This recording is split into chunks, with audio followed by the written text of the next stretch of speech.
68, ça ne le sera pas pour 2030. Là, il n'y aura pas de compétition en Isère. Non, mais on développe un projet.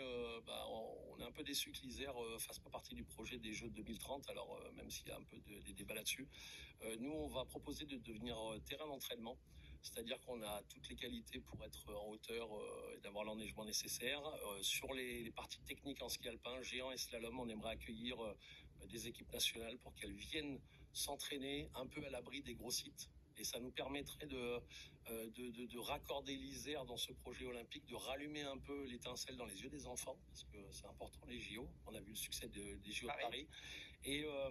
Et en plus, c'est vraiment cohérent parce que, par exemple, une athlète comme Michaela Schifrin, au championnat du monde de 2023, a été s'entraîner à Orsières-Merlette, loin de Courchevel-Méribel, pour pouvoir être à l'abri. Donc, on peut prétendre avoir de très belles équipes sur notre territoire. Bon, d'autant qu'il y a un jeune Champ-Roussien qui pourrait bien être un des acteurs des JO de 2030. Il s'appelle Alban Enesi Canafarina. Il a été champion du monde junior en 2023. Il fait un top 30 en Coupe du Monde cette saison à Val d'Isère. Il aura 26 ans en 2030. Voilà, c'est le Florence Masnada. La succession de Florence Masnada est presque assurée avec lui. Ouais, c'est les pics, c'est ça. C'est les pics. Il peut prétendre à péter, à exploser dès maintenant, dès 2026. Alors après, il y aura aussi, on peut voir aussi, on a Jules Faye Ostreich, qui est un petit jeune en sport adapté, qui est déjà multiple champion de France.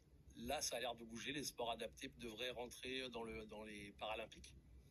On verra, ça fait beaucoup de médailles possibles pour Champs-Rousse. On suivra ça avec plaisir. Est-ce qu'on tourne des clips de musique à